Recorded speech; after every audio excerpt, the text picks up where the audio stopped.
វីដេអូឃើញតែពេលយប់ហើយខ្ញុំនេះវិញហ្នឹងក៏ឃ្លានតែពេលយប់ដែរអ្នកគ្នាហើយឥឡូវនេះគឺយើងមកធ្វើមីគោកញ៉ាំតែម្ដងនៅផ្ទះនេះអ្នកគ្នាឃ្លានកាត់យប់ហ្មងហើយនោះដូចថាឃ្លានខុសពីធម្មតាហើយចំបើថានៅផ្ទះយើងហ្នឹងមានមីថាសកួរទុកទៀតហើយថ្ងៃនេះគឺយើងមកធ្វើជាប្រភេទមីដាកាប៊ីយកមកញ៉ាំដូចថាមីរបស់គេហ្នឹងហឹលថាត្រូវតម្រង់ថាខ្ញុំចូលចិត្តហឹលថែមទៀតហើយរបៀបដែលថាឆុងមីដាកាប៊ីហ្នឹងក៏អត់មានអីពិបាកដែរអ្នកគ្នាយើងគ្រាន់តែដាក់មីយើងចូលទឹកក្តៅមកជាមួយនឹងបន្លែក្រៀមយើងឆុងញ៉ាំតាមតែរយៈពេល4នាទីអីមកគឺថាបានញ៉ាំហើយគ្រឿងផ្សំដែលយើងលេងហ្នឹងយើងដាក់គ្រឿងរបស់គេចូលមកមានប្រេងហើយជាមួយនឹងពងមាន់ឆៅយើងយកផ្នែកក្រហមហ្នឹងជាមួយនឹងទឹកម៉ាយ៉ូណេសហើយយើងបន្ថែមជាមួយនឹងទឹកដែលយើងស្រុះមីហ្នឹងយើងដាក់3ស្លាបព្រាចូលមកយើងកូរវាបែបនេះចឹងមកគឺជាការស្រាប់ឯអ្នកគ្នានិយាយថានេះគឺដូចមីរ៉ាមែនដែលគេកំពុងតែល្បីដែរក៏យើងដូរដាក់ពីស៊ុបទឹកហ្នឹងហើយយើងយកមកធ្វើមីគោកវិញមកគឺថារសជាតិស្រាប់ឯអ្នកគ្នាបើថារសជាតិរបស់គេនោះគឺថាចេញមកគ្រីមមីល្អខ្លាំងមែនតើហ្មងហើយពេលដែលឃ្លានមីយប់ឡើងអីនោះគឺអត់មានឈ្នះឲ្យជាមួយនឹងថាមីមកកញ្ចប់ដាក់ជាមួយនឹងពងមាន់អីហ្នឹងគឺថាដាក់តែប៉ុណ្្នឹងមកគឺឆ្ងាញ់ហ្មងសំខាន់វាថាមីរបស់យើងនេះយើងចេះច្នៃបន្ថែមបន្ថយឲ្យថាមានរសជាតិកាន់តែឆ្ងាញ់អញ្ចឹងឥឡូវមួយចាននេះគឺរួចរាល់ហើយអ្នកគ្នាសម្រាប់ចានតូចនេះគឺជូរអ្នកមើលហើយសម្រាប់ខ្ញុំវិញអ្នកគ្នាខ្ញុំដាក់ចានធំបានថាញ៉ាំគ្រប់គ្រាន់សម្រាប់ខ្ញុំមកយប់ហ្នឹងអញ្ចឹងអ្នកគ្នាណានិយាយថាមួយចានគឺថាធំខ្លាំងមែនតើហ្មងខ្ញុំដាក់ពងមាន់ដល់ទៅ4គ្រាប់ថែមទៀត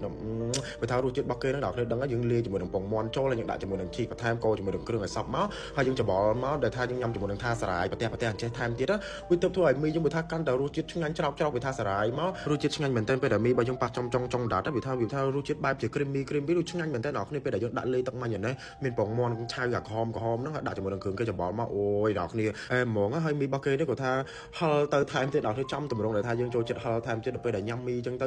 ថារសជាតិហឹលចំនឹងយើងរសជាតិចូលចិត្តហ្នឹងគឺទៅឲ្យល្អមាត់គឺថាទៅញ៉ាំវាថាមិនដឹងថាអស់ប្រមាណវាថាចកអញ្ចឹងនិយាយទៅមីរបស់គេតសៃមីរបស់គេគឺស្វិតទុនស្វិតល្អខ្លាំងមែនតើអ្នកគ្នាពេលដែលយើងញ៉ាំទៅវាថាមិនចេះតលន់ក៏មិនចេះវាថាធុញហើយរសជាតិមីដាកាប៊ីរបស់គេនេះគឺហឹលអ្នកគ្នាប៉ុន្តែបើសម្រាប់ខ្ញុំវិញហឹលប៉ុណ្ណឹងគឺល្មមឆ្ងាញ់អញ្ចឹងហើយខ្ញុំចង់ដឹងថាអ្នកគ្នាអាចស៊ូជាមួយបានអត់ជាមួយនឹងកម្រិតហឹលរបស់ដាកាប៊ីបើថាស៊ូបានអាចសាក់ធ្វើសាក់ញ៉ាំមើលថ្ងៃនេះបើយ៉ាងត្រីសាម៉ុនជាមួយនឹងម្ទេសបុកខានញ៉ាំយូរឯអ្នកគ្នាហើយឥឡូវគឺយើងមកធ្វើវិញញ៉ាំហើយថ្ងៃនេះគឺខ្ញុំមានត្រីសាម៉ុន2ប្រអប់នេះអ្នកគ្នាអញ្ចឹងមកប្រអប់វាកន្លះគីឡូ2ប្រអប់គឺ1គីឡូត្រឹមតែម្ដងហើយមើលតែសាម៉ុនរបស់យើងអ្នកគ្នាពណ៌គឺថាល្អខ្លាំងមែនតើតែម្ដងគឺឡើងស្រស់ហ្មងហើយឥឡូវនេះគឺយើងយកវាមករៀបដាក់ចានអញ្ចឹងមកអ្នកគ្នាជាជួរអញ្ចឹងមកហើយទៅគឺបានច្រើនខ្លាំងមែនតើអ្នកគ្នាឡើងពេញមួយចានបឹបតែម្ដងហើយចង់ដឹងថាខ្ញុំញ៉ាំអត់យើងមកមើលវីដេអូពេញមកហើយលើបន្ទាប់ពីយើងរៀបដាក់ចានអស់ហើយយើងមកធ្វើទឹកត្រីបុកម្ដងហើយទឹកត្រីដែលខ្ញុំញ៉ាំជាមួយនឹងសាម៉ុនហ្នឹងគឺទឹកត្រីកោះកុងនេះឯអ្នកគ្នាគឺថាពេញនិយមញ៉ាំខ្លាំងមែនតើឲ្យតែថាលេខគ្រឿងត្រូវទៅគឺថាឆ្ងាញ់យើងដាក់ម្ទេសឲ្យសោះសាយអញ្ចឹងមកយើងបន្ថែមជាមួយនឹងគ្រឿងដែលយើងថាចូលចិត្តប្រៃផ្អែមតាមចំណូលចិត្តអញ្ចឹងមកកុំភ្លេចបន្ថែមស្ករពាងហើយដែលពិសេសនេះអ្នកគ្នានេះគឺទឹកបោកយើងដាក់2សព្រាមកជាមួយទឹកត្រីយើងដាក់តែ1សព្រាបានហើយដាក់ច្រើនហ្នឹងចាត់ប្រៃហើយទៅអ្នកគ្នាធ្លាប់តែឃើញវីដេអូខ្ញុំធ្វើចេញមកបែបតិចប៉ុន្តែថ្ងៃនេះគឺខ្ញុំដាក់ឲ្យយូរឲ្យតែម្ដងអ្នកគ្នាកុំឲ្យថាចេញតែវីដេអូមកញ៉ាំតែផ្លែទៅ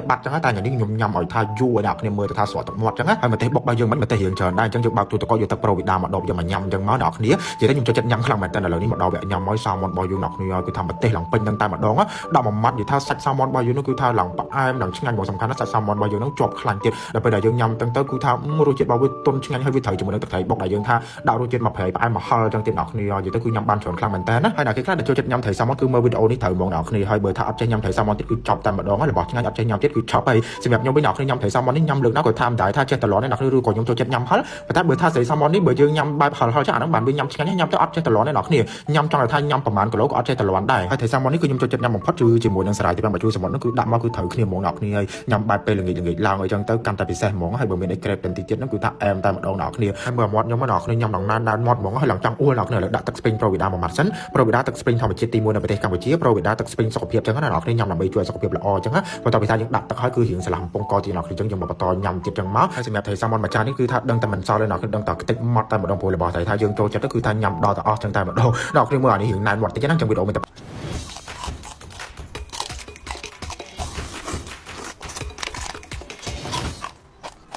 ែនេះគឺយើងមកធ្វើមុខបាំងញ៉ាំជ្រូកកដោអាំងបងប្អូននេះគាត់ថាបោកប្រអប់ចេញមកឃើញជ្រូកកដោអាំងមួយក្បាលនេះបងប្អូនអើយតំណងញ៉ាំខ្លាំងមែនតើបងគាត់ថាក្លិនឈ្ងុយគាត់ថាចេះមកប៉ះរបស់អូយថាទប់អារម្មណ៍សឹងក៏អត់បានដែរហើយជ្រូកកដោអាំងហ្នឹងគឺមួយសែតរបស់គេហ្នឹងមកហ្នឹងមានជ្រូកកដោអាំងមួយមានជាមួយនឹងគេ free ទាខ្វាយឲ្យមួយទៀតហ្នឹងពិសេសខ្លាំងមែនតើបងប្អូនហើយមានតាំងពីបាញ់ហយមានទឹកជ្រលក់3រសជាតិហើយមានជាមួយនឹងវាថាប្រភេទ7បុកត្រីឆ្អើរថែមមកទៀតហ្នឹងហើយសំខាន់ហ្នឹងគឺបន្លែបងប្អូនឲ្យឡើងមកប្រអប់ធំហ្មងនេះបើថាមានកម្មវិធីដាក់តាមមកតុកជុំគ្នាអញ្ចឹង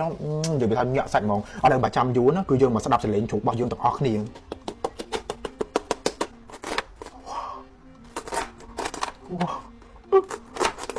ាអ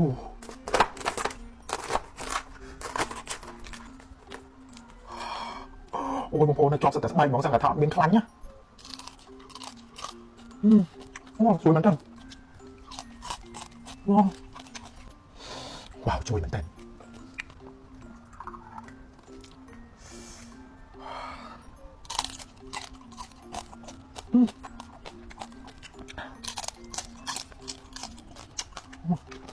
បាច់ឡើងស្រួយខ្ញោកហ្មងបងប្អូនរសជាតិមួយថាឆ្ងាញ់ញាក់មែនតើណាហើយជូកកដោអាំងនេះគឺខ្ញុំកំងមកពីពេកបងជូអេងកងជូកកដោខ្វៃហ្នឹងបងប្អូននិយាយទៅជូកកដោអាំងកន្លែងរបស់គាត់ហ្នឹងគឺពិសេសត្រង់ថាគាត់អត់មានប្រើលក្ខអីទេចំអិនទៅថាធ្វើថ្មីថ្មីមិនថាគីឡូឬក៏ជ្រូកមូលអញ្ចឹងហើយកន្លែងគាត់អីដែលខ្ញុំចូលចិត្តហ្នឹងគឺគាត់យកជ្រូកដែលធ្វើថ្មីថ្មីហ្នឹងគាត់យកមកចំអិនហ្នឹងមិនមែនជាថាយកជ្រូកកកឬក៏ជ្រូកនាំចូលយកមកធ្វើឲ្យបងប្អូនគឺជាប្រភេទជ្រូកខ្មែរដែលចិញ្ចឹមនៅក្នុងស្រុកយើងផ្ទាល់មកបងប្អូនអញ្ចឹងទៅពេលដែលយើងញ៉ាំទៅគឺយើងមានអារម្មណ៍ថាថ្និតមាត់យើងមិនបាច់ព្រួយបារម្ភថាខ្លាចជ្រូកកកជ្រូកអីបងប្អូនអញ្ចឹងទៅធ្វើឲ្យថារសជាតិជ្រូករបស់គេចេញមក